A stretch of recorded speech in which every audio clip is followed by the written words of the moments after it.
बिस्मिल्लाहिर्रहमानिर्रहीम। अगर आप अभी तक माँ बाप नहीं बने तो मायूस ना हो, क्योंकि मायूसी गुनाह है। मादा तौलीद में स्पर्म की कमी को दूर करने का बेहतरीन हर्बल इलाज। वीडियो को आखिर तक लाजमी देखें। अस्सलाम वालेकुम नाज़रीन, उम्मीद करता हूँ आप सब खैरियत से होंगे।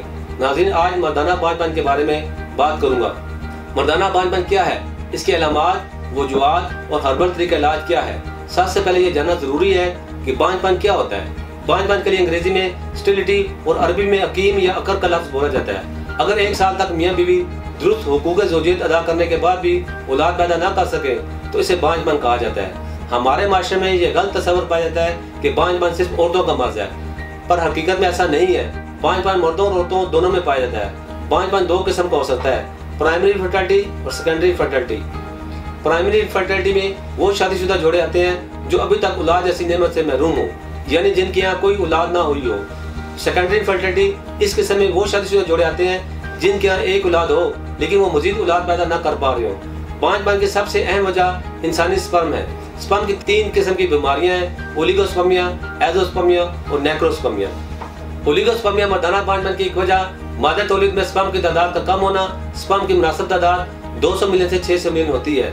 50 मिलियन एक्टिव स्पर्म हो या 50 मिलियन एक्टिव से कम हो तो वो औलाद पैदा नहीं कर सकता। अगर किसी के पास 200 मिलियन हो और 75% एक्टिव हो तो ये 150 मिलियन एक्टिव स्पर्म बनते हैं। अगर किसी के पास 200 मिलियन हो और 70% एक्टिव हो तो ये 140 मिलियन एक्टिव स्पर्म बनते हैं। अगर किसी के पास 200 मिलियन हो और 60% एक्टिव हो तो ये 120 मिलियन एक्टिव स्पर्म बनते हैं। नाज़रीन, अगर स्पर्म की मुनासिब तादाद 120 मिलियन एक्टिव से कम हो तो ये ओलिगोस्पर्मिया कहलाएगा। नाज़रीन, 1 मिनट में 50,000 स्पर्म पैदा होते हैं और एक दिन में 72 मिलियन। ये स्पर्म 84 डेज में मैच्योर होते हैं। नाज़रीन, इसके बाद दूसरे नंबर पर है एज़ोस्पर्मिया। इस बीमारी में स्पर्म बिल्कुल पैदा ही नहीं होते। मादा तौलीद में स्पर्म बिल्कुल पैदा न होने का सबसे बड़ा सबब इन्फेक्शन है। एज़ोस्पर्मिया के मजीद 2 इकसाम है, ऑब्स्ट्रक्टिव एज़ोस्पर्मिया। अगर खुशिया साइज में नॉर्मल हो और हार्मोन लेवल भी नॉर्मल हो तो उस तरह से दरमियान नालियाँ बंद होने को ऑब्स्ट्रक्टिव एज़ोस्पर्मिया कहते हैं। ये मर्ज खुशियों से मादा तौलीद बाहर निकालने वाली नालियों पर चोट लगने या इनमें नुक्स पैदा होने की वजह से होता है। दूसरे नंबर पर नॉन ऑब्स्ट्रक्टिव एज़ोस्पर्मिया। इस बीमारी में मादा तौलीद में स्पर्म का पैदा ना होना खुशियों की वजह से होता है, जिसकी वजह खुशियों में नुक्स होना। इसके अलावा खुशियों में पैदाइशी नुक्स होना, हार्मोन लेवल नॉर्मल ना होना, खुशियों का इन्फेक्शन, तेज बुखार भी इसकी वजह बनता है।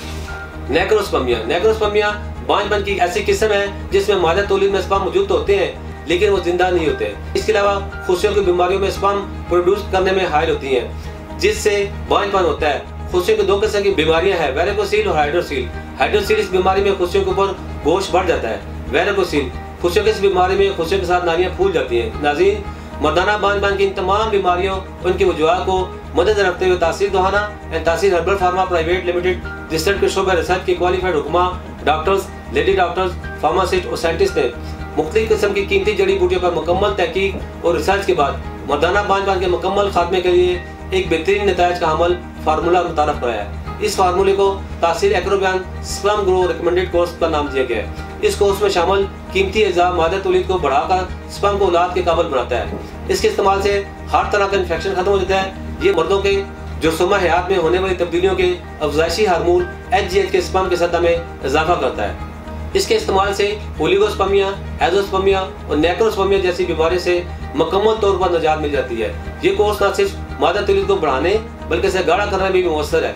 बेऔलाद अफराद के स्पर्म कम हो तो इसके स्पर्म को नॉर्मल हालत में लाता है। ये कोर्स कीड़े मेमनी की कमजोरी और इसके कुदरती तनासब को दुरुस्त करके इसके कवाम को ठीक करता है। ये कोर्स खुशियों के मसाइल, वेरिकोसील और हाइड्रोसील को मुकम्मल तौर पर रफा करता है और इनको दोबारा होने भी नहीं देता है। ये कोर्स स्पर्म के अफजाइश को मुस्तकिल बुनियादों पर बहाल करता है। ये कोर्स सीमन में मौजूद पस सेल खत्म करता है और दोबारा होने से रोकता है। ये कोर्स स्पर्म मोर्टेलिटी यानी स्पर्म की हरकत व सकनात और स्पर्म मॉर्फोलॉजी यानी स्पर्म की शक्ल और सूरत को बेहतर और दुरुस्त हालत में लाकर तमाम मसाइल को दूर करके आपकी औलाद को खुश शक्ल, सेहतमंद और मुकम्मल खुदोखाल के साथ जन्म देने में मामून होता है।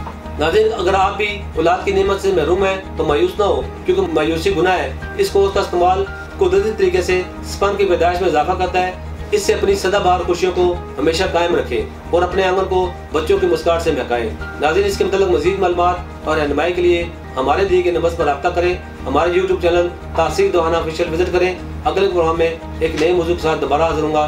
तब तक के लिए मुझे इजाज़त दीजिए। अल्लाह हाफ़िज़।